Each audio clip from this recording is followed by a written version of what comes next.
Typhoid fever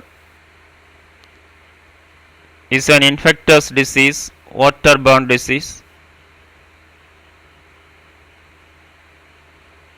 Look at this picture, shows that severe fever and disease mechanisms. Detail going on. Introduction. Typhoid fever is a life-threatening infectious disease caused by the bacterium Salmonella enterica serotype typhi.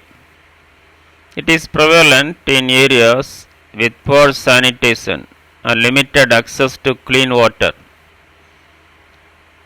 Typhoid fever remains a significant public health issue in many developing countries, leading to considerable morbidity and mortality.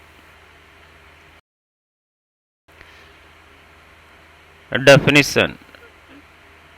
Typhoid fever is a systemic infection characterized by prolonged fever, abdominal pain, and other gastrointestinal symptoms.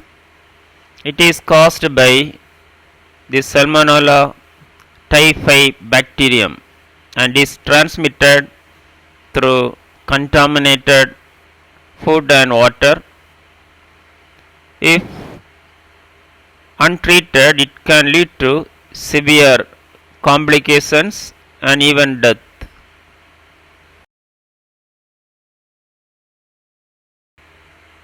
Types. Typhoid fever can be classified based on the severity and course of disease. 1. Acute typhoid fever. The classic presentation with symptoms and such as high fever, abdominal pain, and systemic illness.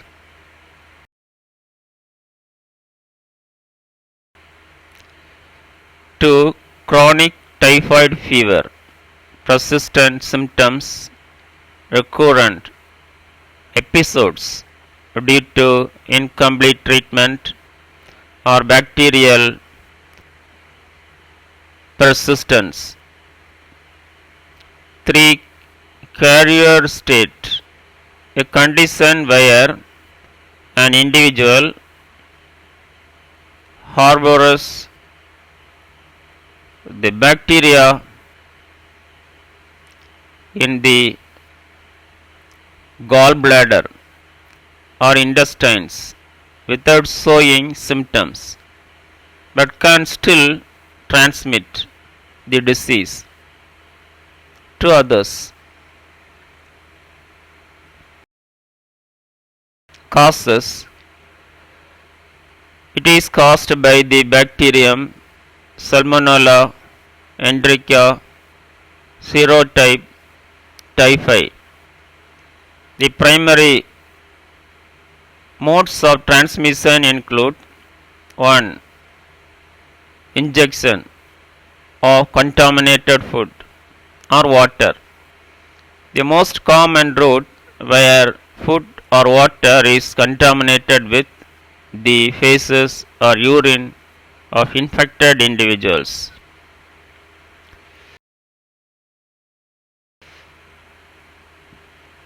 2. Direct contact. Less common but possible through direct contact with an infected person or carrier.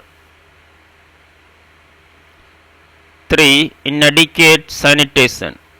Poor hygiene practices such as not washing hands after using the toilet contribute to the spread of the bacteria. Risk factors. Several factors increase the risk of contracting typhoid fever. 1. Living in or traveling in endemic areas, regions. with poor sanitation such as parts of South Asia, Africa, and South America. 2. Close contact with infected individuals, including household members or caregivers. 3. Consumption of unsafe food or water, particularly street food or untreated water sources. 4. Weakened immune system. Individuals with compromised immunity are at higher risk of severe infection.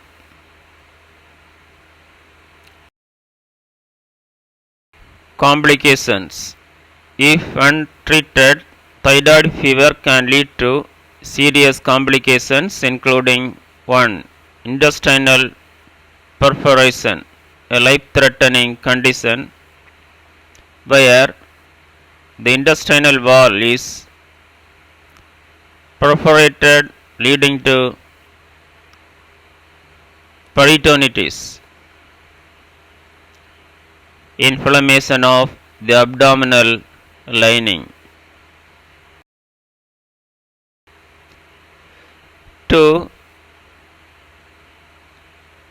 Septicemia, blood poisoning.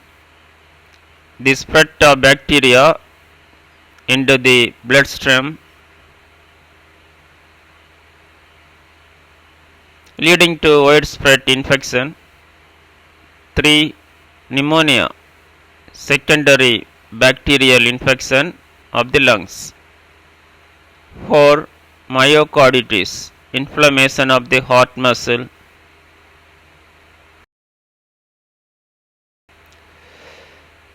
3. Encephalopathy, brain dysfunction due to severe infection or toxin effects. 4. Chronic carrier state, long-term carriage of the bacteria in the gallbladder leading to potential spread to others. Pathophysiology. The pathophysiology of typhoid fever involves several steps. 1. Injection. The Salmonella typhi bacterium is injected through contaminated food or water. 2. Survival in stomach acid. The bacterium is resistant to gastric acid, allowing it to survive the acidic environment of the stomach. 3. Penetration of intestinal mucosa. The bacteria pass through the small intestines mucosal barrier and are taken up by specialized cells called M cells in the pores, patches, which means lymphoid tissues in the intestines. 4. Inversion of macrophages. Once inside the pores, patches, the bacteria are phagocytized by macrophages, a type of immune cell. However, instead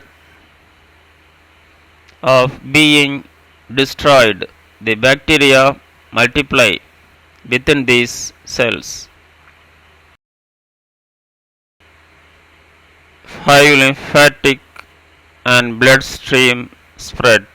The bacteria spread from the pores, patches to the mesenteric lymph nodes, and from there they enter to the bloodstream, causing bacteremia, presence of bacteria in the blood.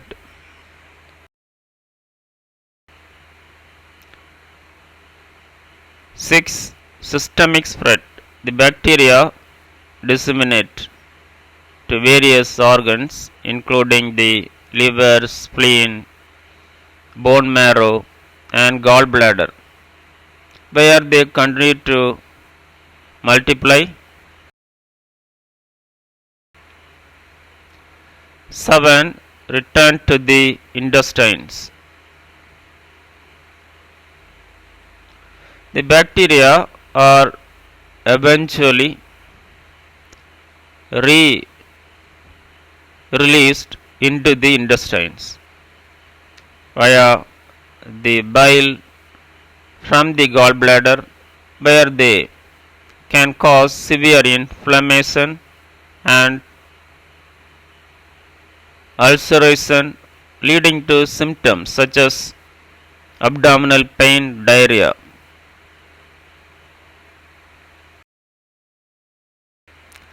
Signs and symptoms. Thyroid fever presents in several stages, with symptoms evolving over time.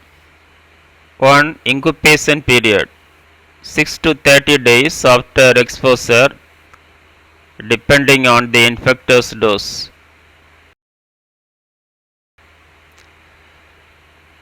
Early symptoms first week. 1.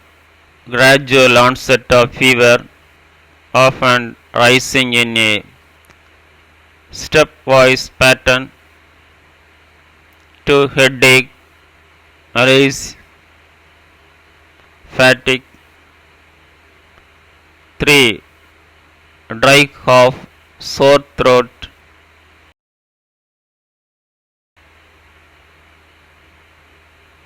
Established disease. Second week.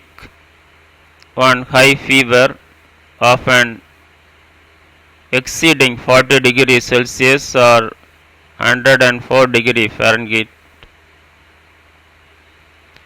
2. Abdominal pain and distinction. 3.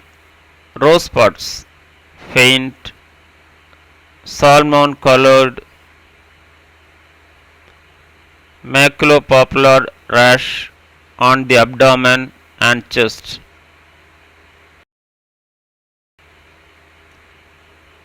4. Diarrhea.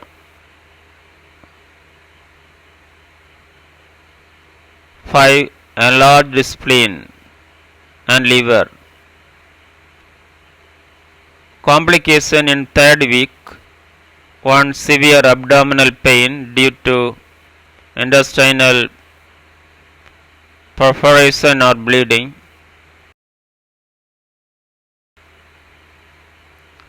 2. Septicemia, leading to shock and multi-organ failure. 3.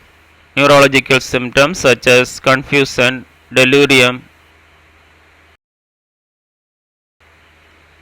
Diagnosis.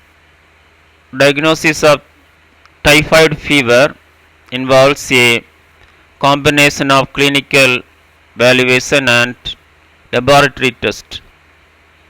1. Clinical history and examination, assessment of symptoms, travel history, and potential exposure.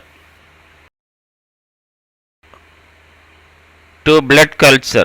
The gold standard for diagnosing typhoid fever where Salmonella typhi is isolated from the blood. 3. Viral test, a serological test detecting antibodies against Salmonella antigens. It is less specific and can produce false.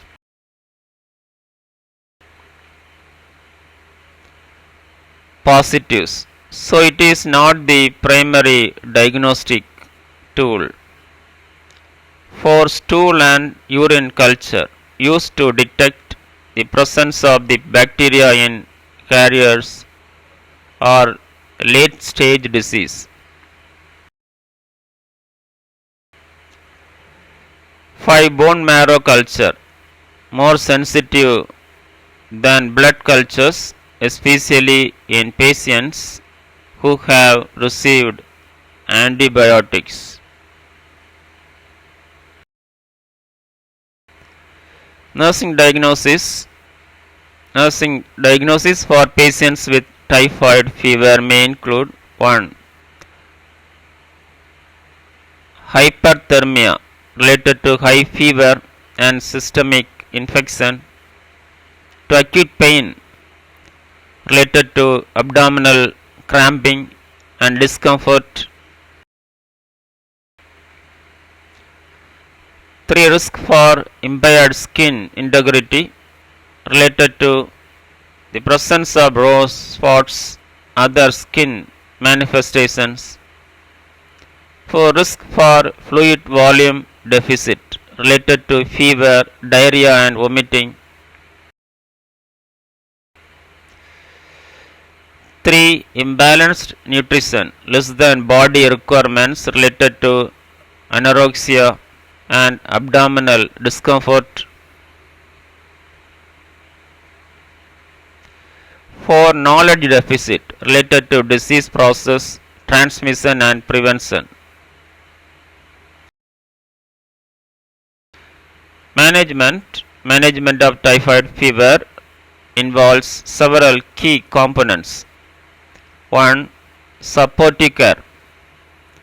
A. Hydration, ensuring adequate fluid intake to prevent dehydration from fever and gastrointestinal losses. B. Nutrition, providing a balanced diet that is easy to digest, often with small, frequent meals. C. Fever management using antipyretics such as acetaminophen reduce the fever.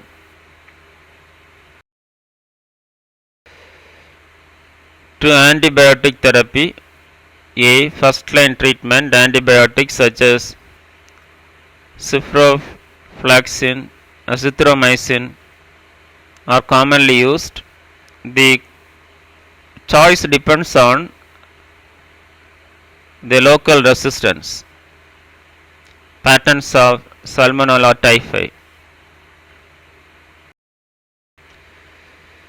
B. Monitoring. Regular monitoring of symptoms and side effects of antibiotics is crucial as drug resistance strains are increasingly common.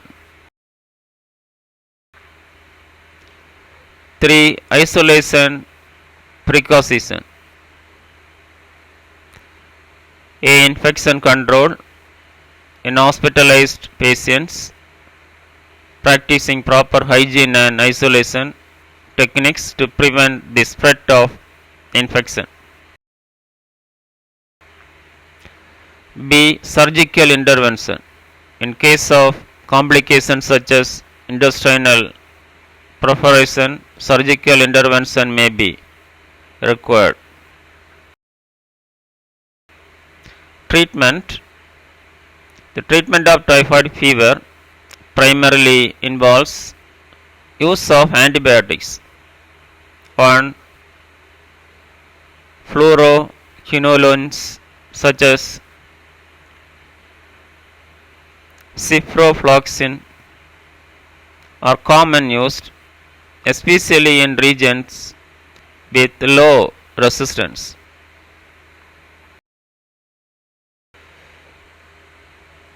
2. Third generation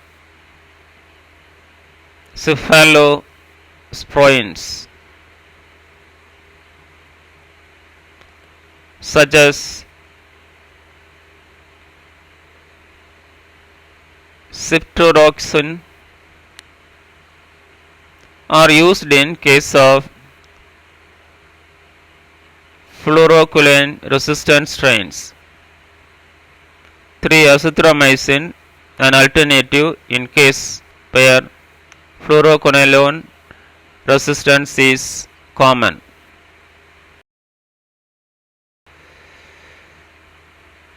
4. Ampicillin, older drugs now less commonly used due to widespread resistance. 5. Corticosteroids may be used in severe cases to reduce the risk of complications like shock, encephalopathy.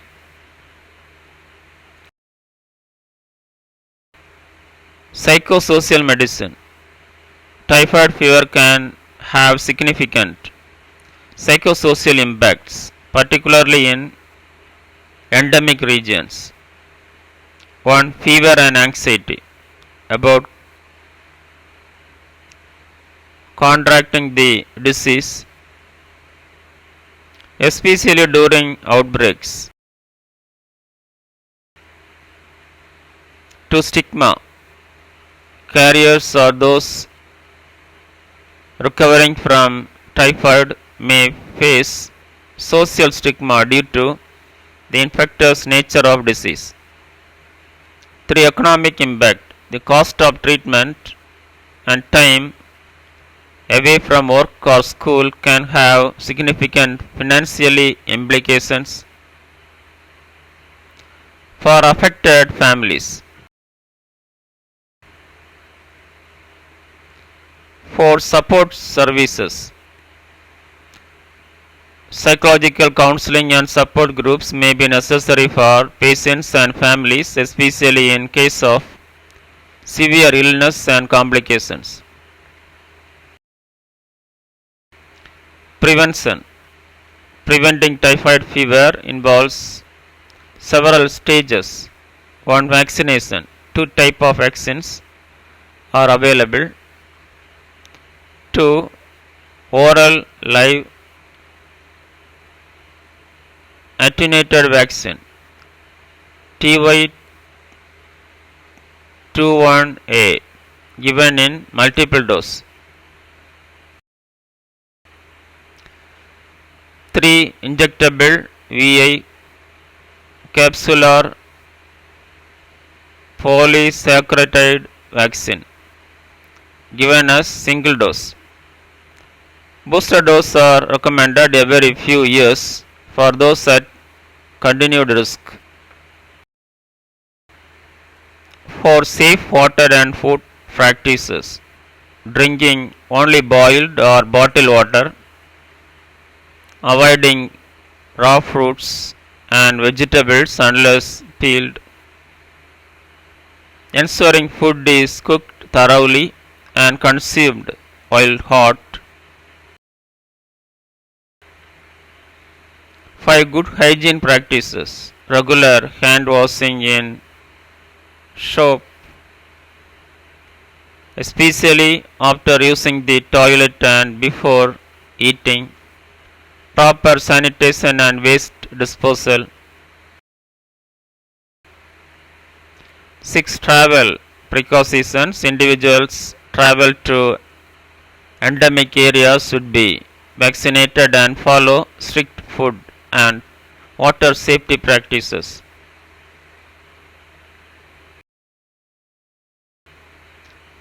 In conclusion, typhoid fever remains a significant public health concern, particularly in regions with poor sanitation and limited access to clean water.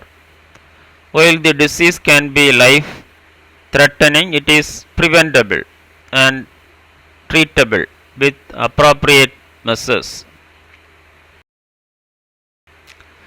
Vaccination, improved hygiene, and access to safe water are crucial to reducing the incidence of typhoid fever. Continued effort in public health education, early diagnosis, and effective treatment are essential to controlling this disease and preventing its complications. Thank you. Have a nice day.